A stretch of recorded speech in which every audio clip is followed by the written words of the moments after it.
बिस्मिल्लाहिर्रहमानिर्रहीम। अस्सलाम वालेकुम नाजरीन, मैं हूं डॉक्टर आमिर मुस्तफ़ा और आप देख रहे हैं मेरा यूट्यूब चैनल। नाजरीन, जैसा कि अक्सर मैं कहा करता हूं कि पाकिस्तान एक माफिया का मुल्क है और यहाँ पे एक मखसूस तबका है, ये उनकी रियासत अगर कहा जाए तो ये कोई बुरा ना होगा। और इस मुल्क के अंदर जो गरीब है उसकी कोई अहमियत ही नहीं है। एक कीड़ा एक मकोड़ा उसकी भी अहमियत ज़्यादा होती है। पाकिस्तान के अंदर गरीब की कीड़े मकोड़ों से भी अहमियत कम है। नाजरीन, नून लीग की तारीख़ उठा के देख लें, जब भी इनकी हुकूमत आई है नून लीग ने कभी भी अवाम दोस्त पॉलिसियाँ नहीं बनाई, हमेशा इनकी पॉलिसियाँ अवाम दुश्मन होती हैं। तो रिसेंटली फिर ऊपर से आप एक टिकटॉकर को ला के बिठा रहे हैं वज़ीर आला, तो आप एक्सपेक्ट कर रहे हैं कि वो एक सूबा को संभाल लेगी। उसको तो बस ये फ़िक्र होती है कि वो किसी तकरीब में जाए और वहाँ पे उसकी जो फ़ोटो शूट है वो अच्छे से हो जाए, हर एंगल से उसका फ़ोटो लिया जाए, हर एंगल से उसे अच्छी सी वीडियो बनाई जाए, बस उसका ये काम है। उसके अलावा उसने जब से वो वज़ीर आला बनी है उसके जो फ़ैसले हैं अहम काना फ़ैसले हैं, अभी तक उसने कोई एक अच्छा फ़ैसला नहीं किया। हर आए रोज़ एक अहम काना फ़ैसला सुनने को मिलता है।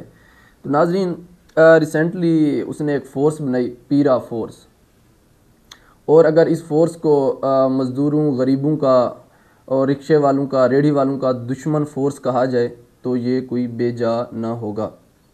इस फ़ोर्स को बनाया गया तो इसका जो विज़न था, इसका जो ऑब्जेक्टिव था, अगर उसको मैं पढ़ के सुनाऊँ तो शर्म आती है।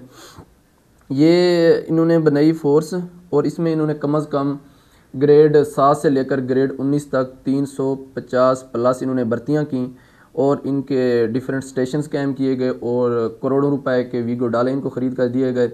कौम का जो पैसा था उसका बेतहाशा इस्तेमाल किया गया। हालांकि इस फ़ोर्स की कोई ज़रूरत नहीं है, कोई फ़ायदा भी नहीं है, बल्कि ये एक गरीबों के लिए कहर बन के ये एक फ़ोर्स उभरी। तो नाजरीन, इन्होंने जो काम करना था वो तो ना किया, लेकिन उसके अपोजिट बहुत कुछ किया। पहले मैं इनका विज़न आप लोगों को पढ़ के सुनाता हूँ। इनका जो विज़न था, वेलफेयर ऑफ सिटीजन्स। ये वेलफेयर यही है कि आप लोग जाएं और गरीब रिक्शे वालों को रिक्शा उठाएं, तोड़ के फेंक दें। आप गरीब रेहड़ी वालों की रेहड़ियाँ उठाएं, उनकी कुर्सियाँ उठाएं, उनकी टेबलें उठाएं और वो जाके तोड़ दें आप लोग। आप ये सोच सकते हैं, एक रिक्शे वाला जिसका सारा कुछ वही रिक्शा है और वहीं से उसको चला के वो पैसे कमा के घर लेके जाता है और अपने बच्चों का पेट पालता है, तो उसके ऊपर क्या गुजर रही होगी। आपने तो उसका रोज़गार छीन लिया, बजाय इसके कि आप उसको रोज़गार दें। ये कौन सी वेलफेयर है, मुझे भी बताएं। ये इससे अच्छा था, आप लोग इस फोर्स को बनाने से अच्छा था आप गुंडे ख़रीद लेते और उनसे ये काम करवा लेते। वो तो ये अच्छे से वो काम कर देते। जब आप लोगों ने गरीबों की टेबलें उठवानी थी, उनकी कुर्सियाँ उठा के तोड़वानी थी और रिक्शे उठा के तोड़वाने थे, ये गुंडों से करवा लेते। ये फोर्स बनाने की क्या ज़रूरत थी। चंद दिन पहले एक CCD का तमाशा खड़ा हुआ, तो उसमें क्या हुआ कि कई मासूम लोगों की जानें गईं, कई मासूम लोगों का खून हुआ, कोई पूछने वाला नहीं है। और जो असल में डाकू हैं, जो लुटेरे हैं, जो बदमाश हैं, अभी भी वो घूम रहे हैं। तो उनको तो किसी ने नहीं पकड़ा, लेकिन गरीबों का, क्योंकि गरीब का खून सस्ता है, यहाँ पे पूछने वाला कोई नहीं है। जिसकी लाठी उसकी भैंस वाला कानून है, तो जो दिल करे वो करते जाएं।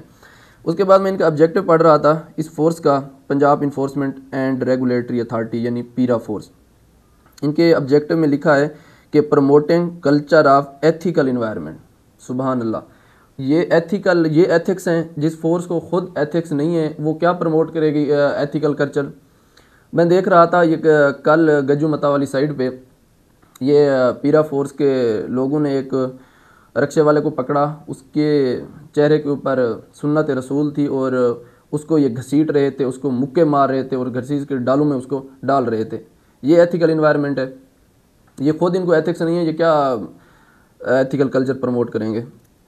उसके बाद इनका ऑब्जेक्टिव था up holding transparency and accountability. बहुत ट्रांसपेरेंसी है, बहुत देखने को मिल रही है। और तीसरे नंबर पे improving service delivery through regulatory compliance promoting e governance. तो जितने भी इनके ऑब्जेक्टिव हैं इनमें से एक के ऊपर भी इन्होंने अमल नहीं किया, बल्कि सबको इन्होंने इनको वायोलेट किया है। तो कल जब इन्होंने और मैं आपको एक वीडियो दिखा देता हूँ, देखें कि इनका काम क्या है। जाते हैं, कोई रिक्शे वाला है उसको उठा लो और उसको डाले में डाल दो और रिक्शा उठा के उसको तोड़ फोड़ के, इन्होंने गोदाम बनाया हुआ है, वहाँ पे ये सारी चीज़ें लेके तोड़ फोड़ के उनको क्रश करके फेंक देते हैं। जाओ किसी रेडी वाले को उठा लो, उसकी रेडी भी साथ उठा लो, उसकी कुर्सियाँ उठा लो, उसकी टेबल उठा लो और उनको क्रश करके फेंक दो, कोई पूछने वाला नहीं है। यार शर्म नहीं आती? आप सोच नहीं सकते, आप जब एक रेडी वाले की रेडी उठा रहे हैं, उसकी कुर्सियाँ उठा रहे हैं, टेबल, वो बेचारा उसका वही रोज़गार है, वहीं से वो 500-700 कमा के जाके बच्चों का पेट पालता है, और आप उसकी रोज़गार को ख़त्म कर रहे हैं। ये ऐसे कौन सा कानून में लिखा है? अगर वो गलत जगह पे खड़े हैं, तरीका तो ये होना चाहिए, हाँ उसको उनको आप जुर्माना करें और उनको वार्न करें कि भाई आप लोग आइंदा यहाँ पे नहीं खड़े होना, अलाउ नहीं है। ये तो नहीं है कि उनकी चीज़ें उठा के जाके उनको तोड़ के फेंक दें। ये कोई बदमाशी कल्चर चल रहा है या कोई कानून चल रहा है? उसके बाद आप जाएँ एक रिक्शे वाले को, वो बेचारा जो सारा दिन रिक्शा भगा भगा के पैसे कमा के वो अपने बच्चों का पेट पाल रहा है, और उसका रिक्शा उठा के उसको तोड़ दें। 1.5-2 लाख का रिक्शा और साइकिल्स, पता नहीं क्या क्या। ये आप देख सकते हैं कि एक गोदाम है जो भरा हुआ है चीज़ों से, ये जो चीज़ें तोड़ मोड़ के जाके फेंक देते हैं। मतलब आपने एक बदमाश किस्म की एक फ़ोर्स बनाई है। ये फ़ोर्स नहीं है बल्कि ये गुंडा कल्चर आपने प्रमोट किया है। ये गुंडा कल्चर ख़त्म नहीं कर रहे आप लोग, प्रमोट कर रहे हैं। तो कल जब गज्जू मता के मकाम पर इन्होंने एक रिक्शे वाले से छेड़छाड़ की, उसको घसीटा, उसको डाले में डाला, और वो जो रिक्शे वाला था वो था लब्बैक वेलफेयर का, जो इनकी रिक्शा यूनियन है। तो भाई फिर जब लब्बैक को हाथ डालते हैं तो फिर आपको पता है वो बड़े तगड़े हैं। तो मैंने देखा उन्होंने 10 मिनट के अंदर गज्जू मता का जो चौक है उसने बंद कर दिया, और हज़ारों की तादाद में लोग इकट्ठे हो गए, उनके जो ज़िम्मेदारान हैं सारे। तो फिर इनको वहाँ पे माफ़ियाँ मांग के और उनके मुतालबात मान के जान छुड़वाना पड़ी। वहाँ डीएसपी मौजूद था और सारे जो इंतज़ामिया थी, जो भी ज़िम्मेदारान थे वो मौजूद थे।